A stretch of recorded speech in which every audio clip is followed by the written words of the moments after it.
All right. Guess we're gonna have to go this way. Guess we're gonna have to do it this way.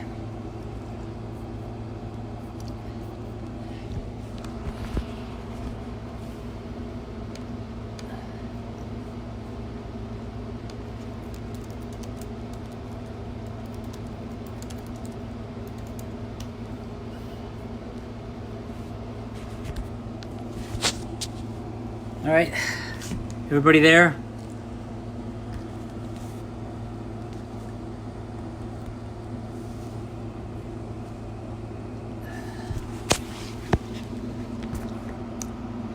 Well, that kind of stank, right?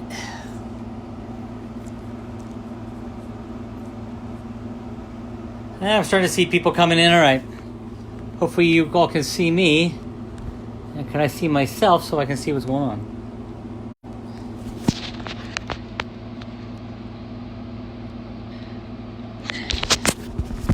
All right, so let's see. What we're going to do is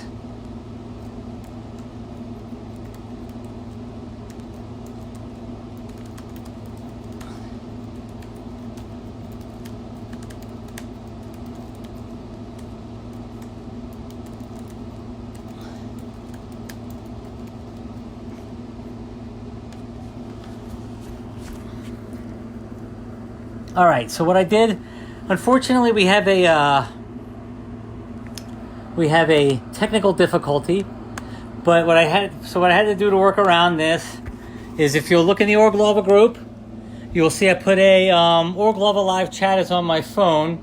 Please put any questions that you have that we can get conversation starters going in there, and we'll use that as our chat reference, and hopefully next time we'll be able to get the technical difficulties worked out here, because I really don't know why it didn't load.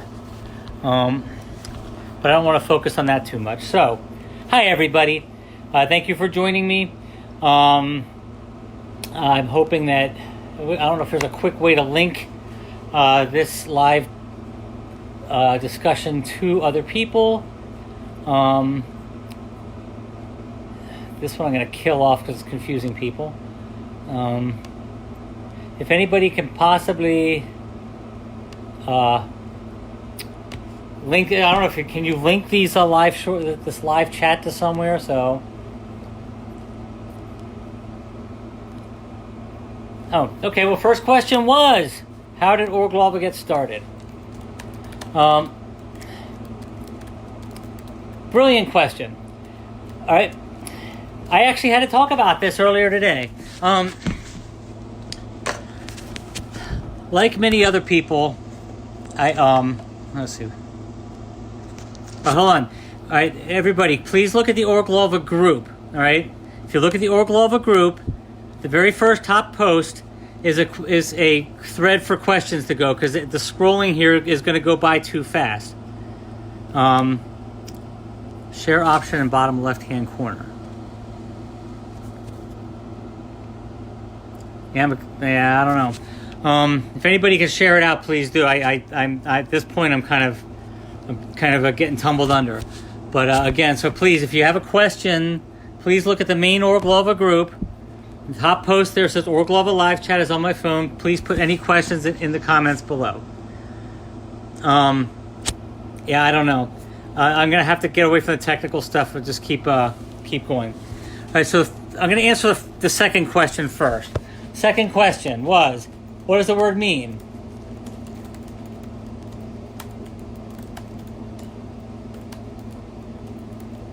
All right, Urglaawe. UR is a prefix meaning ancient or original or primal. And the English cognate to that is the word your. So you have the UR. I'm going to try to type this in while I'm doing this. UR plus Glaawe. UR equals ancient, primal, original.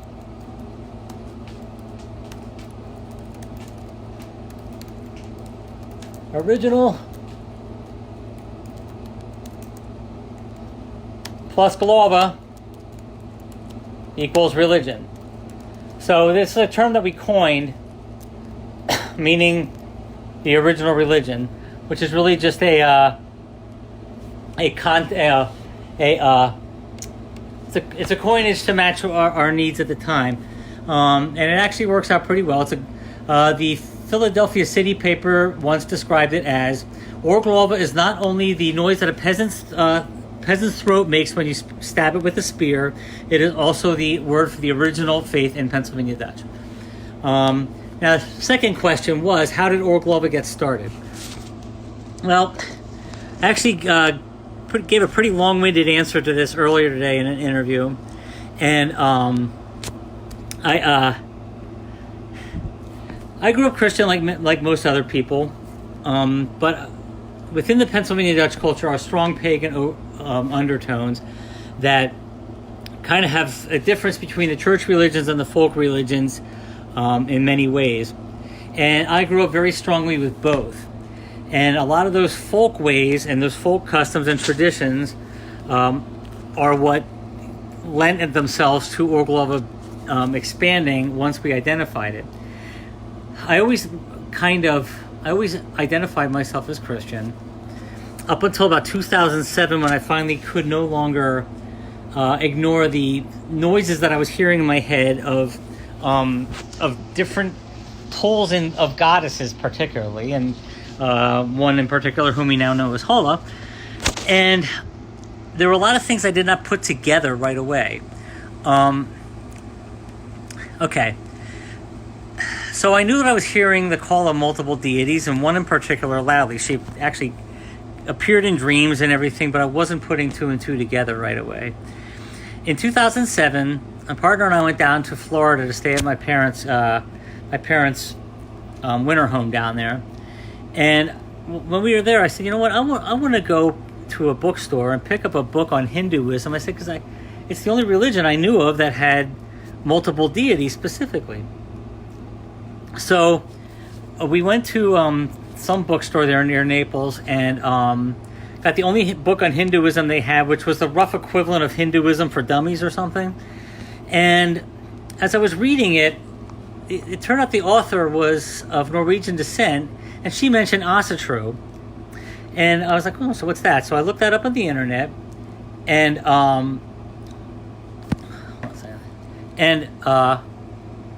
right. So I'm getting distracted by the questions. So I looked up Asatru, and I got Diana Paxton's Essential Asatru. And as I was reading through that, I was like, whoa, wait a minute. We have this stuff in our own culture. And I'm like, this is the stuff that we know in powwow or braucherei as the helpful entities. These are the, it turns out that, it's most of our lives we grew up with these deities that we weren't necessarily calling deities, but they actually were, that influenced the cattle driving days for some of the non-plain sectarians. Like, for instance, auspicious day to drive cattle was always on Thursdays. Even impacted the origins of some wedding days and color associations and corral protective charms and all sorts of stuff.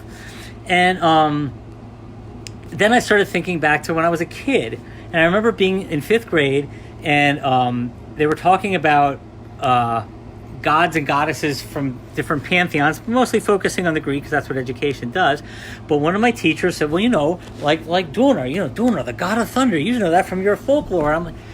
And all these things started coming back to me that I never placed in the context of the old gods. I always placed them in the realm of the helpful entities, which is what many of the Catholic brauchers or powwowers refer to the saints as. Of course, I wasn't Catholic, so I didn't know. Oh. And so that was when I realized, oh my gosh, we have all this stuff in our own folklore.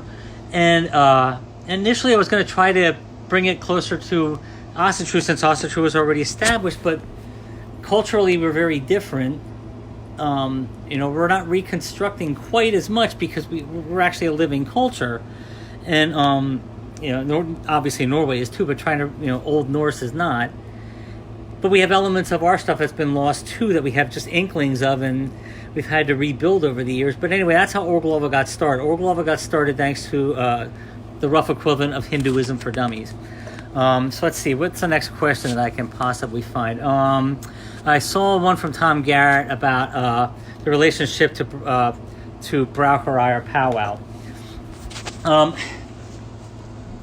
We actually have a pamphlet written on this one because a lot of people tend to think that Braucherei or powwow or Hexerei are a religion in and of themselves, and that is actually not the case.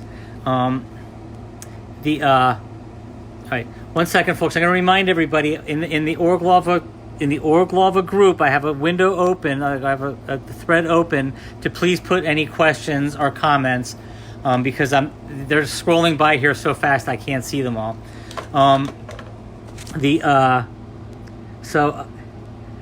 Anyway, when I was doing my Braucherei instruction, my mentor, who was syncretic, she practiced in a Christian context but had a lot of the pagan or heathen overtones to it. She had said to me, well, the thing about Braucherei is that it can work in the context of any religion or any spiritual tradition except for the lack of one. And that's kind of important because personally I think it works best either in Christianity or in Urglaawe, although I have to say that Silver Raven Wolf has taken it and put it in a Wiccan context quite ably. But I don't, for instance, know that it would necessarily work in like a Mesopotamian or Babylonian religious tradition because it's not connected to the culture from which it comes. But in other words, Braucherei and Urglaawe, they do have a relationship because Braucherei supplies us with much of our folklore as well as much of the energetic things, but also so does Hexerei. And before I even look to see if there's any other questions, I am going to mention Braucherei and Hexerei by themselves are complicated terms. Depending on where you come from and what your variant of Pennsylvania Dutch is, they could either mean the same thing or they could mean two sides of the same coin that are absolutely in opposition to each other. Where I grew up, it was the latter. Hexerei was seen as evil, of Satan, blah, blah, blah. Braucherei was seen as good, of God, and of the community. But in much of Pennsylvania, it does not actually mean that. Many people use just one word or the other for both of what we grew up with. And so what I ended up having to do is I ended up having to undergo a mind shift myself and redefine those terms in my own mind, because the simple fact of the matter is that I've interviewed scads of Hexerei practitioners, most of whom are overlooked, ignored, or absolutely evasive themselves of academia because of this whole concept of evil and Satan. Of all the Hexerei practitioners, people who specifically call themselves Hexerei practitioners, I believe there's only one who even really believed in Satan. Most of them were calling upon the old entities or the helpful entities, or were nominal Christians, or were actually Christians but still had some syncretic practices within their workings.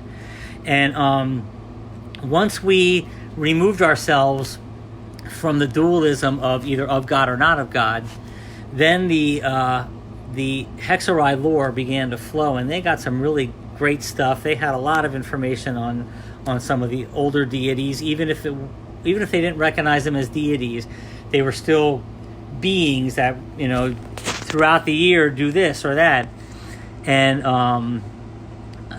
they were very cagey at first.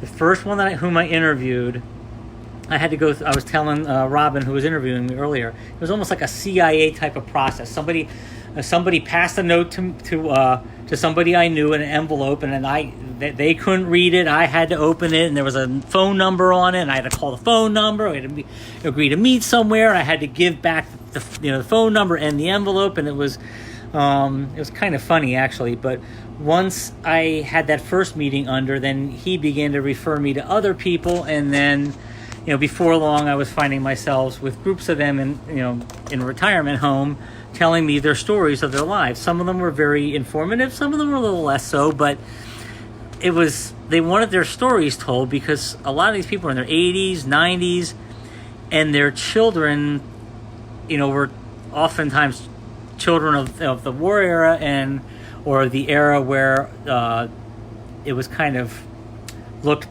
down upon to be too Pennsylvania Dutch because we were backwards. And so we got some great info from those people. So there is definitely a connection between Braucherei, Hexerei, and Urglaawe, but neither hinges on the other one. You can fully practice Braucherei without being Urglaawe. You can fully practice Urglaawe without knowing Braucherei. So we kind of say that they're intertwined, but they are not, they are not one and the same. All right, so let's see. I see one here. Let's see what's on here. What's a good source to learn more about Holle and Berchtha? Berchtha herself right now, I got to tell you, if you ask almost anybody in our community, they're going to tell you that Berchtha's lore is expanding dramatically in this era. We have some myths that we can, that we should probably put up some of the myths. One of them is really it's for the, not the next observance, which is next Wednesday, but at the end of the month. Our lore differs somewhat from that of Germany. With good reason, most of the Germans tend to look at Holle and Berchtha as one and the same entity. There are linguistic lines and stuff, but our lore specifically mentions them as sisters. And they actually do embrace on Wonnezeit, which is April 30th, or Walpurgisnacht to non-Urglaawe.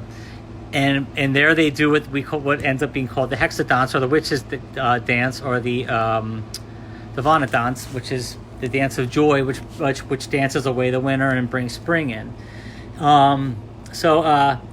If anybody can just make sure they remind me to let's see if we can put that myth up soon, and then we'll also try to get some of the other stories about Holle and Berchtha out there.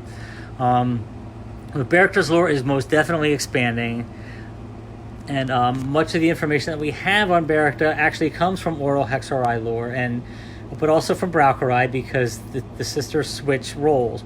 Berchtha roams the realm during the dark half of the year. She is very much so a liminal goddess, and is concerned very much so with the order of the mind.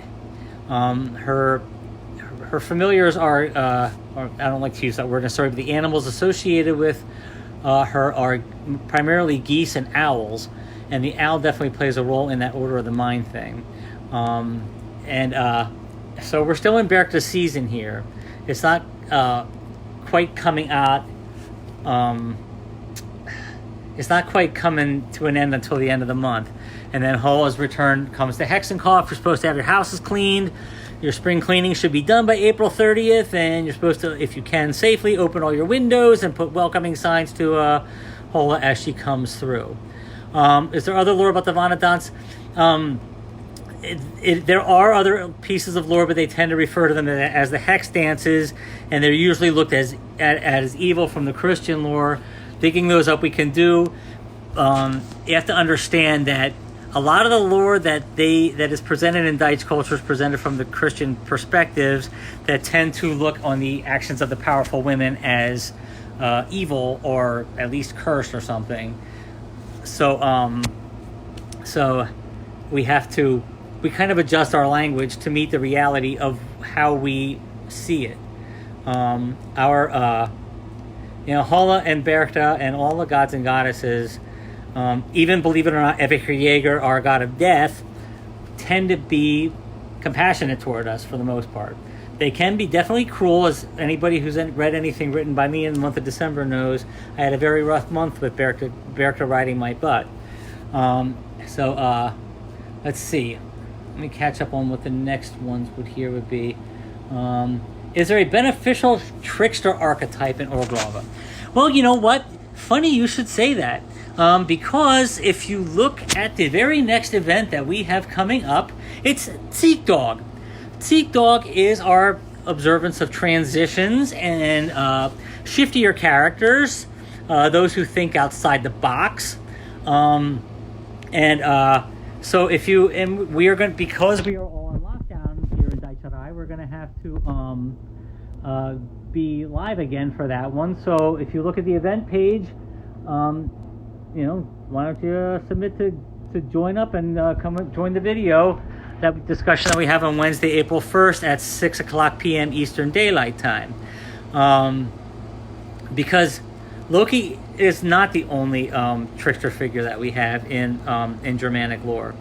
One is most likely literary, that's Til Eilispiel, but I believe kind of based in some older truths. But we have some of our own little characters, like Shade, who is the trickster who blows darts and puts the moon to sleep and rearranges the sun and the moon in the sky in order to keep their love from being consummated.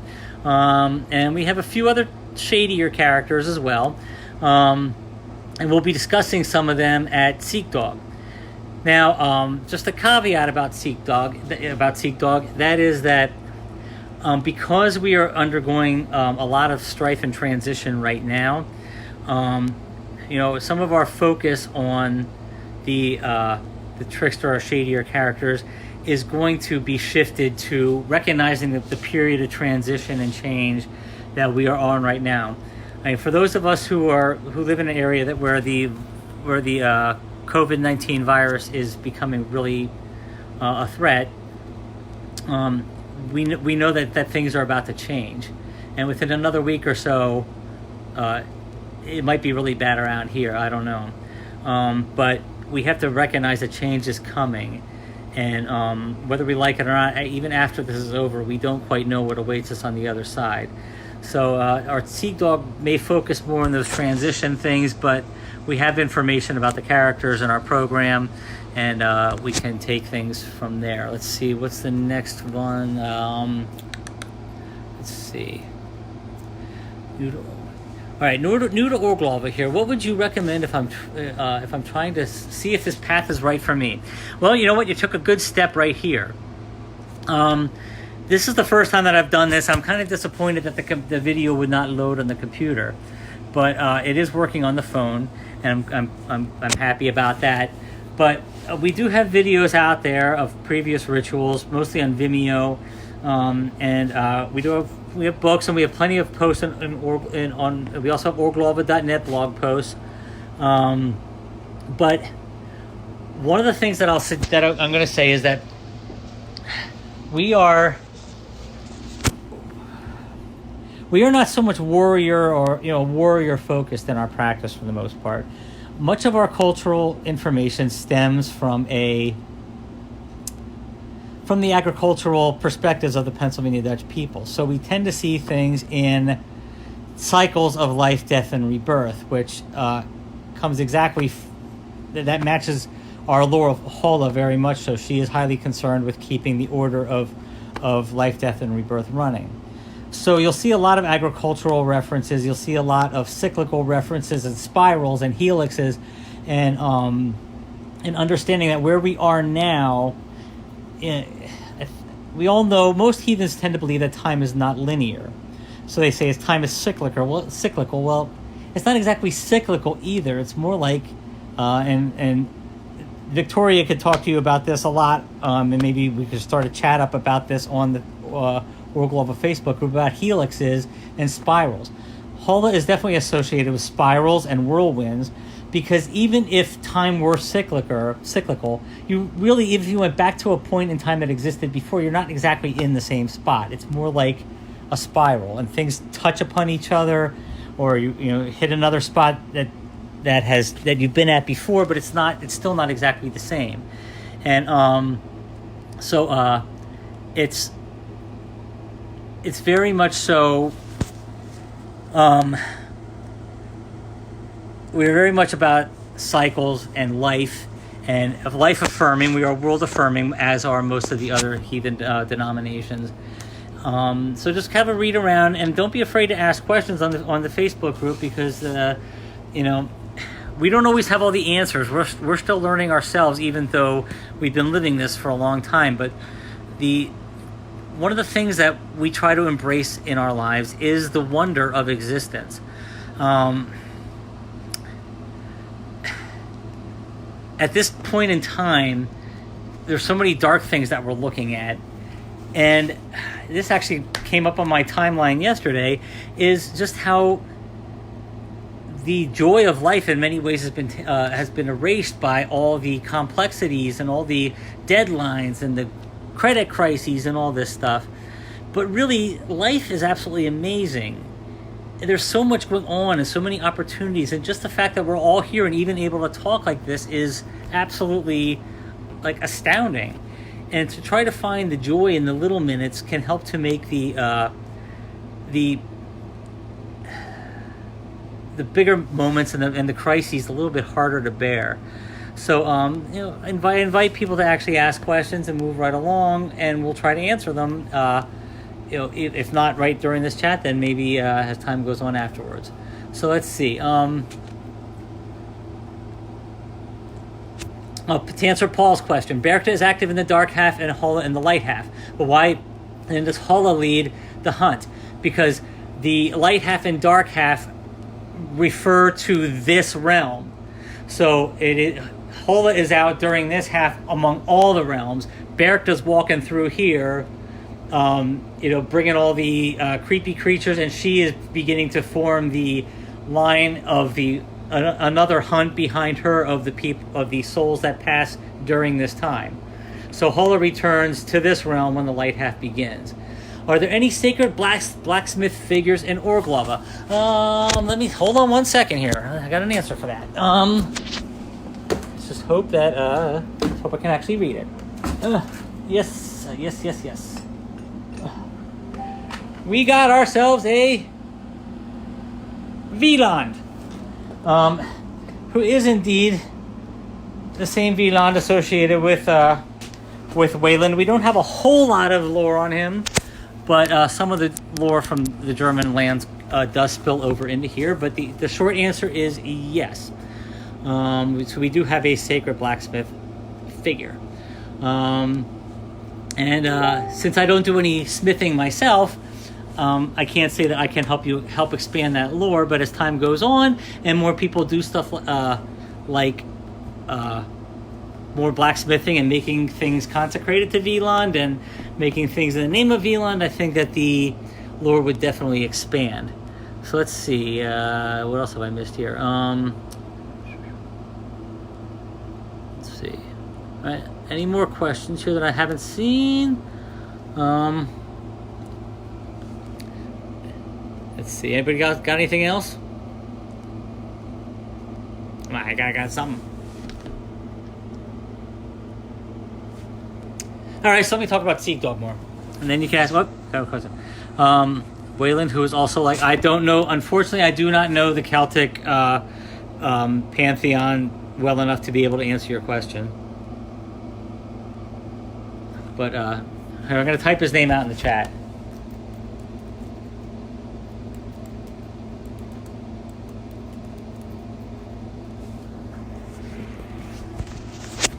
Wielander Schmidt. Did old school browkers use rule? Okay, that's a good one. All right, this is a really good one. All right, this actually, to be honest, kind of surprised me because it wasn't something I was highly aware of until I was probably already in my Brauerei instruction. I was vaguely aware that some runes had existed in some charms. Many more that then had been a lot of them probably had been moved into Christian symbols like crosses. But I discovered among some Urglaawe, some Hexerei practitioners that they did have rune systems, but they were very badly broken. I suspect that they were actually probably of relatively recent vintage. They had their own names, the forms were different. But I'm going to go back one step beforehand. Throughout some parts of Pennsylvania Dutch country, it turns out that in granaries there were runes that were there were symbols very similar to the Ingvaz rune, except it was called Engel, in those areas to bless the seeds. We were finding some runes that look like rosettes that very quite possibly there is it's not been proven, but it's even some Christian practitioners accept that it may actually that the rosette may, as it's being used in our practices, may have its roots in a form of the Hoggle rune or the Hagelage rune. and a few others turned up. But then when the Hexarai folks began to share some of their stuff, we found that they were using symbols to seal and unseal, which they called Geva. They were giving the seal, and so we do have a very this is my English accent now, all right? Do you want me to put my Dutch accent on? I probably won't even be able to understand myself then. The rune system is badly broken. Again, we're not sure how old it is, but we're using it because we have it, and I would very much like that to grow over time. We have devised some things within our practice of Braucherei and Hexerei to utilize the runes that we had and to try to expand them a little bit. It's remember, folks, please type in the window on the Facebook group, because if you're typing here on the phone, it just keeps moving, and I'm going to lose them. Okay, let's see. Next. So yes, in short, with the runes, we have a runic system. It's broken. We're still working on it, and I'm hoping to see that expand more over time. All right, so let's see. So the next one.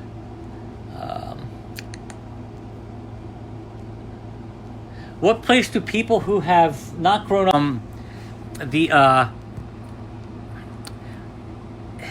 the diaspora actually plays a pretty big role, because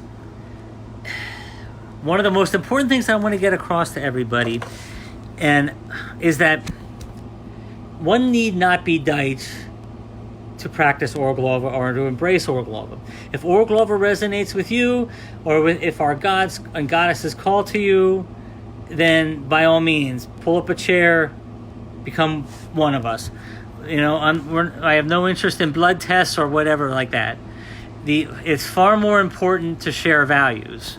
And the values of community are not always instantaneous. They evolve over time. And it's absolutely necessary for the diaspora to grow more, so that it develops either its own culture that's alongside ours, or that is at least complementary to it, if not the same. Those who grew up in Dutch communities outside of Pennsylvania, and there's a lot of them, may also be able to contribute to this. For instance, I was writing yesterday to somebody about how, even though I'm an American and there are Dutch folks up in Ontario and they're Canadian, if I run into them and we happen to recognize each other's cultural things, we're actually going to behave more alike than different because of our cultural similarities. And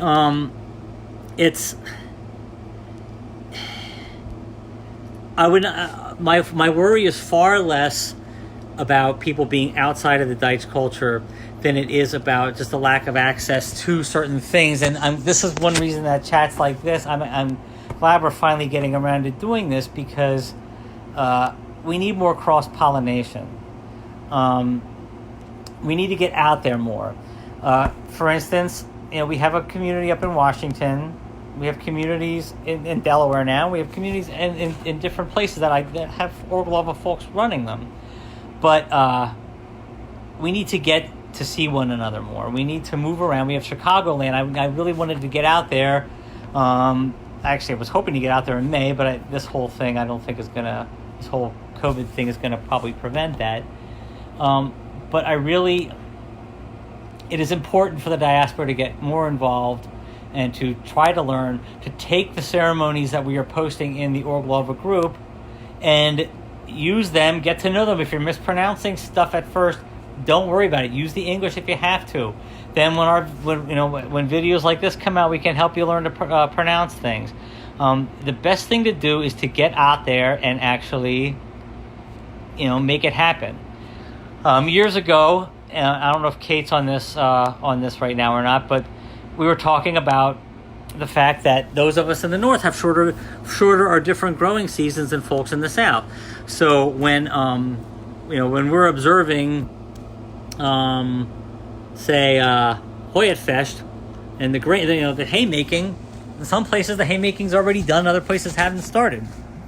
So this is where we go for orthopraxy versus orthodoxy. If we're doing stuff as a group across regions, like online or something like that, we're going to do it at the time, that it falls on the main or principal Urglaawe calendar, which would be tied mostly to zone 6B or 6B or 7A of the hardiness map. But those who live in Florida might want to actually do it when their haymaking is beginning. It's perfectly acceptable to adjust the timing of observance to your local area, because really the local area is what matters. If you want to be tied to the land around you, then you should be in sync with the land around you, while recognizing that when we're all interacting, we're all going to be going by one principal time. So let's see. So hopefully that answers that one. Next question. So, but anyway, Thora, to answer your question in short, if it's resonating with you, run with it. There's a place for everybody. There's going to be a learning curve, but for all heathens, including myself, there's a learning curve, because none of us grew up with this exactly the way it is. I have an advantage because I grew up with the Dutch culture and with the folk religion alongside the official religion, but there's a place for everybody. All right, let's see. Can you tell us more about the Urglaawe lunar calendar? Oh boy. Well, Stevie, this one I know more about than I can actually describe, but this may be one of those things that somehow got fused between the German settlers and the Lenape people. Obviously, much of the calendar itself lore comes from Germanic tradition. A lot of the planning things come from Germanic roots, but the selection of the animals, I just feel like there's a Lenape association with it. It resets itself every year at the first new moon after the spring equinox, which I can't remember what the date of it is. March 28th. It's coming up. I had just written about it for the Ostrasega program, but my mind's like a steel sieve. So we're currently still in the last moon from the last lunar year, but we're soon going to be starting a new one. It'll start off with the Holtana, which is the woodcock, and associated with the woodcock are various. With the male woodcock, it's the flashiness and the ritualistic dance and all that, and then with the female of the woodcock, it's more the judgment and the being very selective. So there are personality traits that go with each one of these. April 7th. That's it. Thank you, Stevie. Some years we only have 12 moons, and some years we have a 13th moon. If there's a 13th new moon between the spring equinox of one year and the spring equinox of the next. Some browkers will line the signs up directly with the zodiac, the Greek zodiac, so they'll pair the Holtana with Aries, whether or not it's true. That's actually not. That is the way I learned it within my guild, but is not the way that the Hexerai folks told me. They're like, well, why would you bother having a lunar sign if you already have the solar sign? I was like, okay, well, that's a pretty good point. So we should probably be pursuing that more and talking about it more. Unfortunately for me, it is a secondary motivator. I have to get some of these other larger observances out, but I would not mind folks who have had a few years in Urglaawe under their belt, Stevie, Sarah, maybe pursuing this a little bit more, taking what lore we have, which is not huge because it's mostly oral and a lot of it's in my head, and then running with it. It's time to make it happen. All right, so let's see. What sort of relationship did the original Urglaawe people have with the indigenous tribes of America? Oh, this is another question that came up earlier today.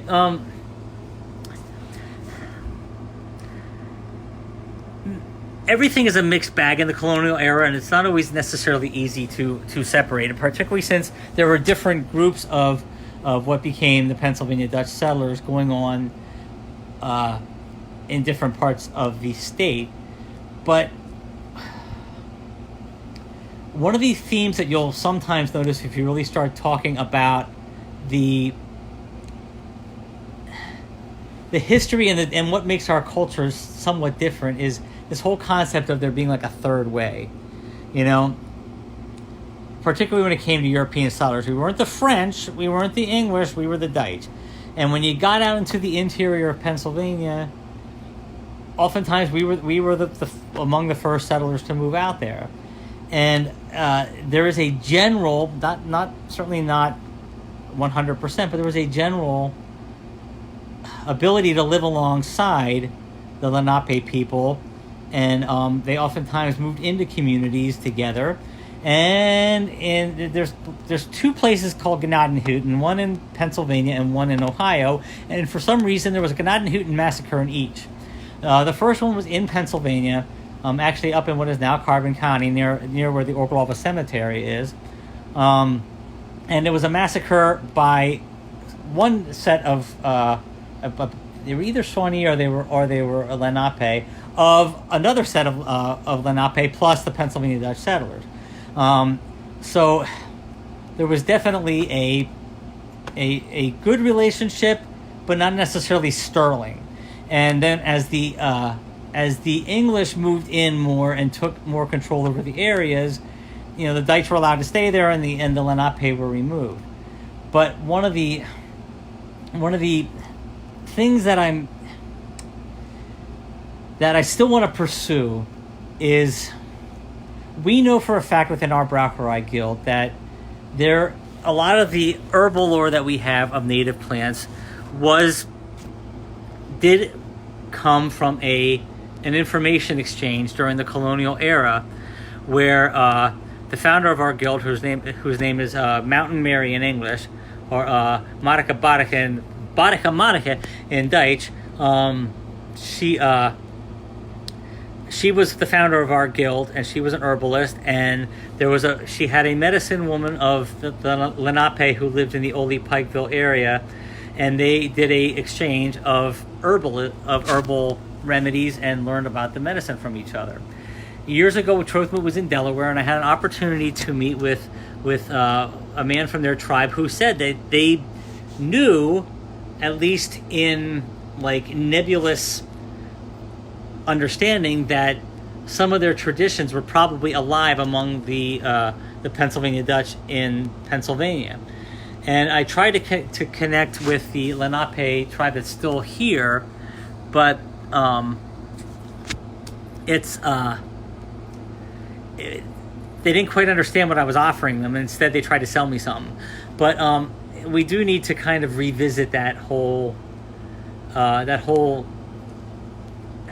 dialogue, because we know we have parts of their lore, and who knows, they might have part of ours that and we do have a sort of an obligation, because even though even they were removed not by us per se, but we were the settlers in the interior. So I think that we need to start the dialogue up and see how we can help to heal some of the issues that they've been dealt with. Let's face it, the Lenape were one of the tribes that was screwed, and perhaps they made some choices that pissed the revolutionaries off and everything. But this is a few hundred years later now, and it's time to reconcile some of these things.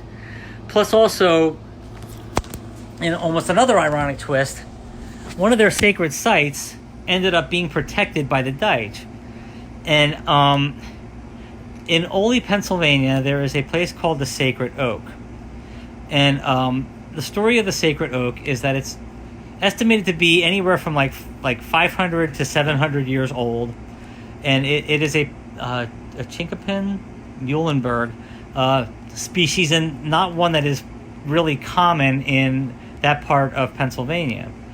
According to the legend, at least as is carried through our culture, the tree represents a peace treaty between the Lenape, who lived in that area, and another tribe to the west, which very well might have been the Shawnee, and that the tree was planted as part of the that peace treaty.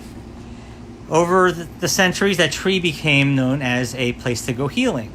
And if you stand on one tree, you're supposed to be able to send the energy. You stand on the other side of the tree, you're supposed to be able to receive the energy. Now, some of that sounds like it might have been a later development, but for me, the part that I think resonates the most is there's a ring of rocks off to the side of the tree. And they say that ring of rocks, each rock represents a place where the spirit of one of the guardian warriors sits, and they rotate throughout the day. And how much of this lore is actually intact, and how much of it got changed by playing Whisper Down the Lane over 150 years or so, I don't know. But we know that it's a sacred oak, and we know that it is something that really belongs to them. Unfortunately, it's on private land, and I don't know that it's ever going to be able to get into their hands. But if we ever find the means and the way to do it, it belongs with the Lenape. And I really think that if we've been able to tend it to them and keep it safe, because it's been threatened many times with with being destroyed in favor of housing. But if we could do that, that could at least help to heal some of the scars.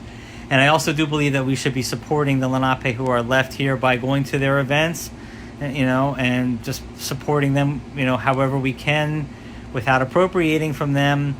The thing is, though, that we definitely do have a shared history at one point that split off when most of them got removed. But I do think that there could be opportunity there. We just need to have the right movers and shakers actually make it happen. So let's see. What is the name of the life force energy in Urglaawe? I'm going to type that one out. It's called Maya. The double G in Pennsylvania Dutch is annoying to most English speakers. It can go anywhere from a Y like Maya to almost a G like Mega, but in most of our variants it is like a hard Y, Maya. So let's see what else.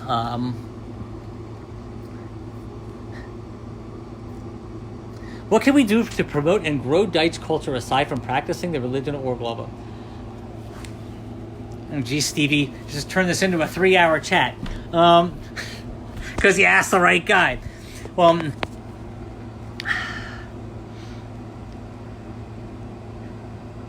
the thing is, most of our culture is actually pretty vibrant and pretty alive because of the plain sectarians' craftsmanship.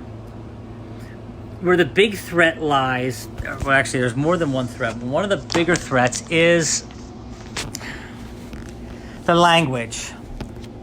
The language is in constant peril, even though the birth rates are so high. They're predicting that it was like 100 years or so, there may be more Pennsylvania Dutch speakers than English speakers in the state if things continue, because the Amish and Mennonites have such high birth rates. The problem is that the language that they're learning is not. They don't focus on grammar. They don't focus on vocabulary that's coming from existing Dutch words already. So there's a lot of English intrusion. So some people call it a mixture. No, Dutch has its own grammar. We have our own grammar. It's different from English and it's different from German. In Urglaawe, we try to actually coin words based on other words, and or we try to reach existing words, words that were in our vocabulary historically, even if they've been lost. But I've tried teaching Dutch online, and it's kind of complicated. You have to have a lot of time to do it because a class once a week is oftentimes not enough for a lot of people. But at some point, we're going to have to take a stab at that again. Secondly, is the big battle. The big battle we have is against the soullessness of the consumer culture of America. I like my items. I got my computer, I got my TV. But one thing that we do share, at least in base Urglaawe philosophy, is a recognition that the constant drive for material items and fads and just the ongoing pressure to always buy, even if it's something that you don't need, is actually destructive to the fabric of a community or a culture, even if they're the ones producing it.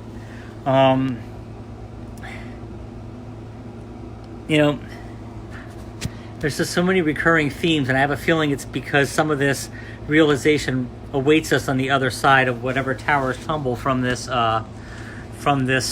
current outbreak and whatever the next calamity is. But we really have we are constantly being marketed to, constantly being just like all we are commodities to provide money. And we need money. We need commodities. We need to enjoy ourselves. We need to divert ourselves. But what we do not need to do is to be consumed by consumerism. And in much of the Dutch culture, even now, when you go into the interior of the state, a lot of people are still living a balance between the two. But each generation has more difficulty keeping that stuff at bay. And look, I get it. This phone can sometimes consume me. I get how this stuff speaks directly to your mind and maybe endorphins or serotonin or whatever, and they become addictive. But once we stop appreciating the world that's around us, the totality of it, including these little wonderful gizmos that we use every day, but also the fact that the dandelions are starting to come in, and it's time to get our spring tonics together and living in the moment and recognizing the value of each cycle of the seasons, then the culture is going to start to die. The appreciation for color and the appreciation for symbolism and the unique expressions that that have imprinted themselves upon the land alongside the voices of the Lenape and whatever other humans lived in this region before us, they'll be lost. You'll notice that throughout the culture, the more that people get consumed by the modern gizmos, the less they tend to know about where they came from. And Michelle talks about dirt under your nails. Like the dirt under your nails, or another phrase that my grandfather used to use. Our forebears, although I think he used like our great grandparents or something, kicked the dust of Europe off their shoes and got their feet dirty in Pennsylvania. I mean, they're just the appreciation for what we have right here, and what you have where you are. Just appreciating the reality of life, because I don't know about any of the rest of you, but when this maelstrom first began to start and we started seeing the panic everywhere, one of the first worries was, whatever happens if these phones get disconnected? We're gonna have a whole bunch of generations, including Generation X, that really just don't remember how to live without it. And we need to keep alive some of the old ways, the old appreciation for the absolute miracle of life, and the constant struggle of evolution and change that has gone down for millions of years to result in the fact that we can sit here and talk to each other over these gizmos. The sheer blood, toil, and sweat that everybody's ancestors put in order to be able to survive into this current era and to try to bring back the names of gods and goddesses long suppressed among the people, and to try to enable some past wrongs to be corrected. That is how we can really honor the Dutch culture, is by living the Dutch culture as the remnants of it still are today, before the American consumer culture starts to erode at it even more. We got to get the next generation more involved in recognizing how much they're being marketed to, and how soulless that actually is. So let's see. Next question was, what are the most commonly mispronounced Urglaawe words? Well, let's start with Urglaawe, right? Urglaawe, all right. So and Glaawe. AA in Pennsylvania Dutch is pronounced kind of like a aw in English, like an AW. So you'll sometimes see it written as such. It's not exactly the same, but it's close enough. Let's see, what's another word that we might... Oh, how about...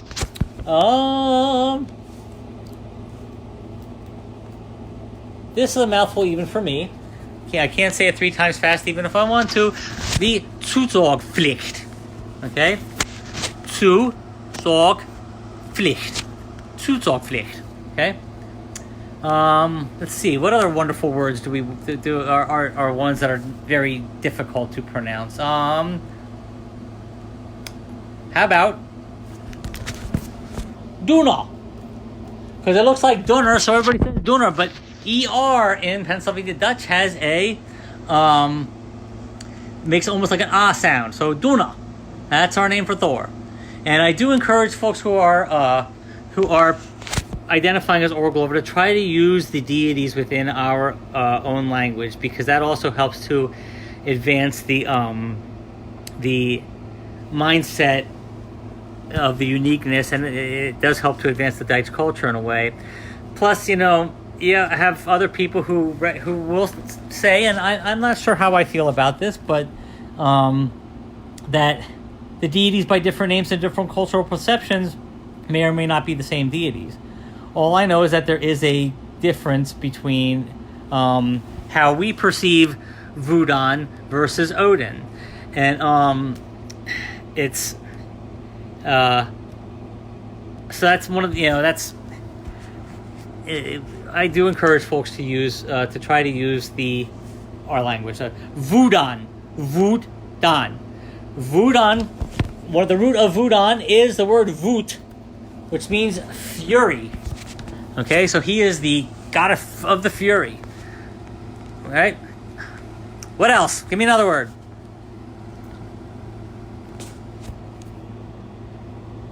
Thank you is Danky.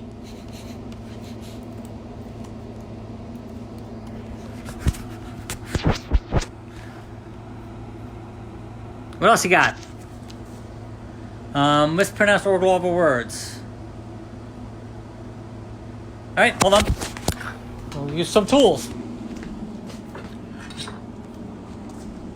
Sichel.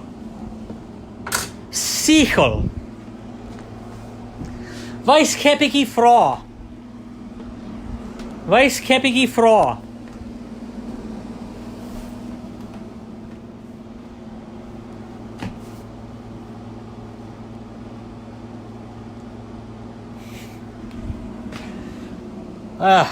And Weißkäppige Frau, I should mention, is a goddess who is known pretty much only through Braucherei, or so I thought. But one of my heathen friends in Germany was taking some information that she took from an interview with me, and she began to research that a white-haired woman in the lore of Europe, and she believes she found some in the lore of the Netherlands and of France, plus in some common Germanness. Right? Let's see. So, Gute Maria is good morning.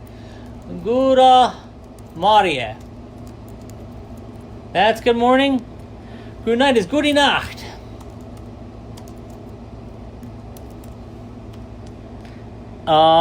And hello, you can just say hello. Although most of us would say Gute Maria, Gute Nacht. Spindel. Spindel is spindle. Hole. Fried. You don't know if you're going to be fried. But if you say fried too, that's fine. And there was another one that came across my mind a second ago, and now I can't remember what it was. Lightning is Blitz. Blitz. Frauve. 1 second, please. I got to answer a call.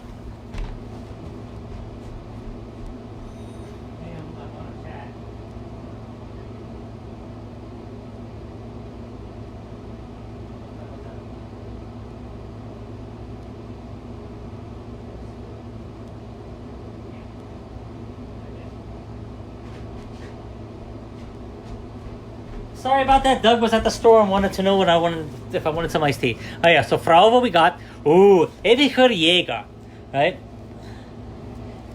The Eternal Hunter, Ewiger Jäger, Ewiger Jäger, right? Or the Ewig Jäger, you'll also hear. Ewiger Jäger. Right? Next, Ewiger Jäger. And I'm just noticing when I say that. The ER in Ewiger almost changes to, you almost pronounce the R because of the Y in Jaeger.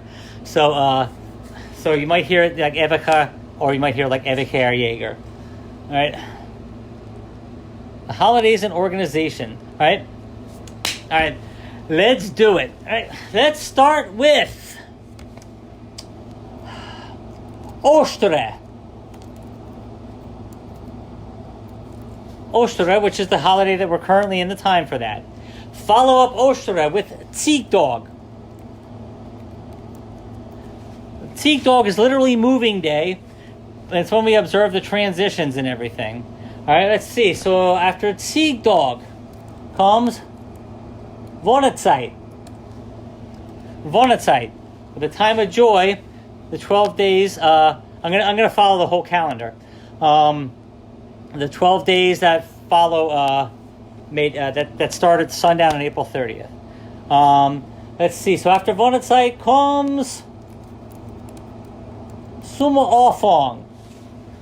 Sommeravond, otherwise known as Midsummer, but Sommeravond is the term we are now using. Then comes Hoytfest. Hoytfest, or the haymaking time. And after that comes Erntfest. Erntfest. After Erntfest comes, this has got to be, Paul, this must be one of the ones you must have had in mind. Everybody's favorite, Allerliebeziel. Allerliebeziel. Then comes Ewiger Jäger, which actually is the last day of Allerliebeziel. Then comes the one that kicked my butt last year, for Yule, which is the 12 days, principally 12 days just before Yule starts. Then we have Yule. Then we have Entstanning. And Entstanning, the funny thing is every single one of these observances has grown in scope tremendously over time. And I should also mention, after Yule, we also have a short period called Nochjul, where it's not nearly as busy as the others. Ilse, I saw your question. How does one become a member of Urglaawe? Well, we don't actually have a membership thing per se. I think I have to look at it the way that, some of us were here from the beginning, like Rob Hewitt, Orva, Deb Wheeler, Patricia Niedrich, and I, and so we kind of are Urglaawe by default. But here in Pennsylvania, we have Distelfink, and we're lucky enough to be able to, officially bring people into Distelfink as members of Distelfink. And also with Levensbaum, Freehold just down the pike, and Sarah and Nathan are able to come up here as well. But I think that the process of becoming Urglaawe, and Jem, I would have to say this actually, you're probably the trailblazers here in Chicagoland, or Stacy out in Washington, although Stacy I've met in person enough too to be able to help initiate the freehold out there. But you kind of become Urglaawe as long as you're actually practicing Urglaawe, which by default, by the way, as far as I'm concerned, if you're a racist putz, you're not practicing Urglaawe. You know, our culture has never been one of bigotry and racism, you know, or oppression. Our ancestors fled that crap in Europe, and we're not going to recreate it here. So there are markers that we consider to be Urglaawe. While we allow for for people to follow their own ways in their own hearts, and to do in ritual what they want, as long as when they're practicing what they call Urglaawe to a public face, it is in line with the orthopraxy of how we do it. So that's one reason I share the rituals out. You know, before every ritual of every observance that comes up, I share distal things out, so that those of you who don't have the ability or don't have the community can at least follow along and do it. And the funny thing is, Ilse, you've actually been in the game here for a long time too, and so the only thing that's really missing from you identifying as Urglaawe is you actually identifying as Urglaawe. It's so there. That's pretty much. It's pretty easy in that regard. So, okay, let's see. So what else? Let's see. What other questions am I missing?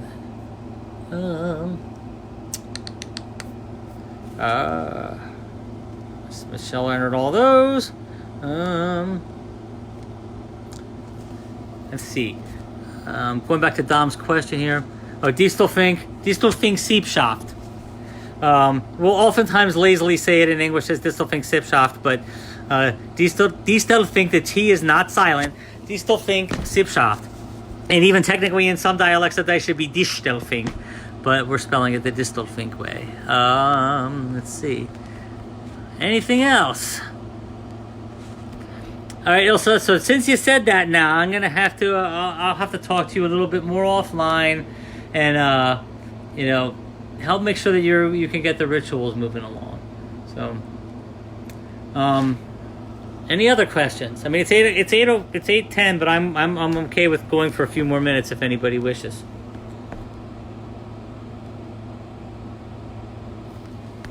Bueller.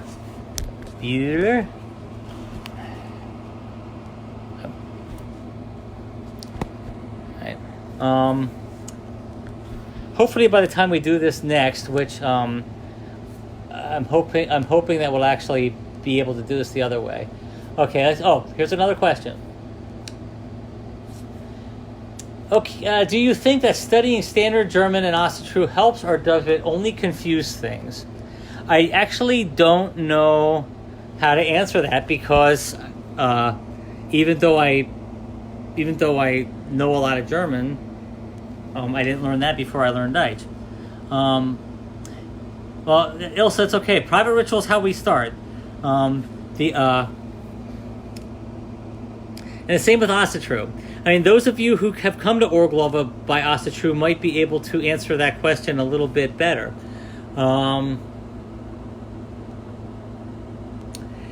Standard German could be helpful. Actually, I might defer to Sarah or Victoria on this one.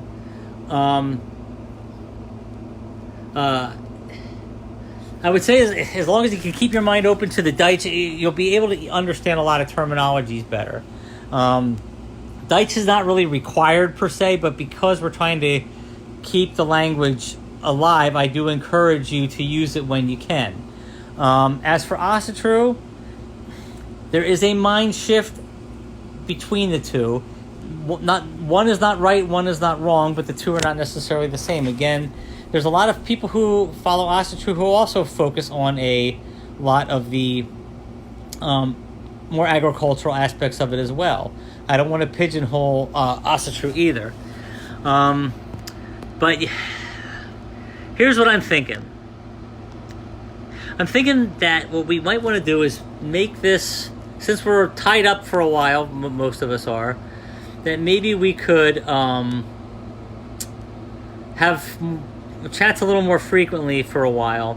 And I think in the next one, I would like to talk about the mind shift that has to take place when you leave Christianity and come into heathenry of any sort, but particularly Urglaawe, because the dualism is so pervasive that there really is a mind shift that has to take place.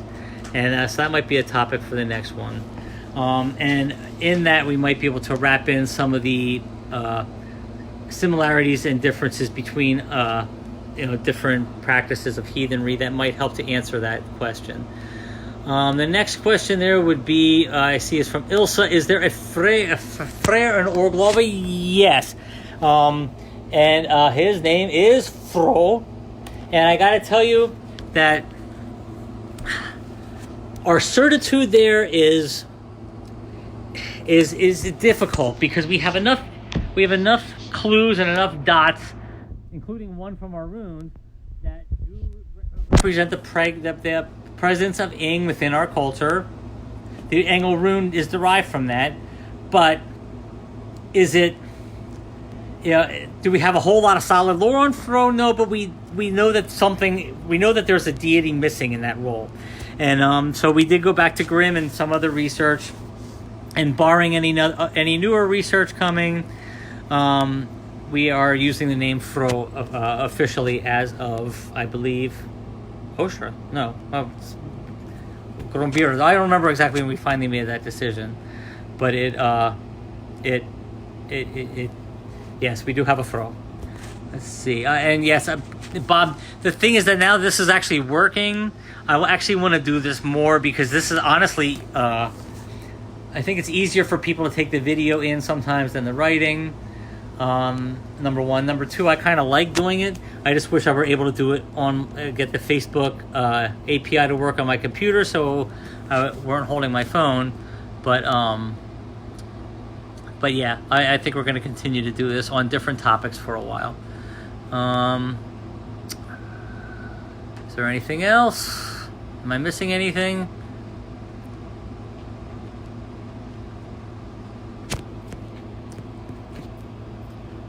Gemma, the thing is, having studied some German since, the grammar is different between the two, particularly when it comes to the possessive case.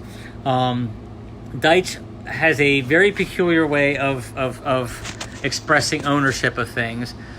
We do have a possessive case, but it's feeble. It's very different. We actually use the dative case to construct ownership. From what I understand, some other dialects in Germany do that as well. We can talk about that offline. We can actually start a chat about that on there. But yeah, I would certainly never say don't go back and review the EU German, because you can certainly get a lot of vocabulary that when you see it in Deutsch will cross, but beware of false friends. There are a great number of words in Pennsylvania Dutch and German that do not mean the same thing. And one of them, you could either be talking about horses in Pennsylvania Dutch, or you could be horny in German. So it's got to be, always have fun with that stuff. All right, are there any other questions?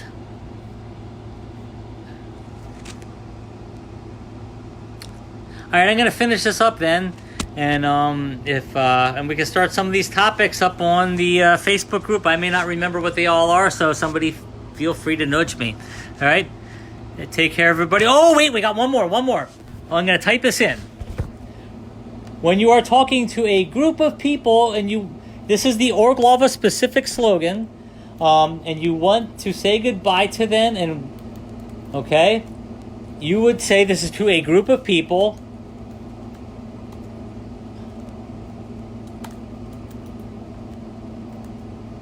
You would say Maxima Bessa.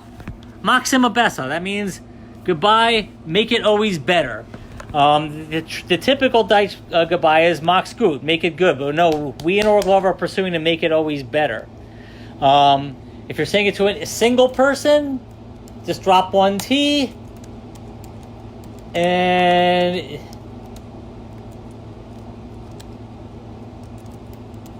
Maxima Bessa.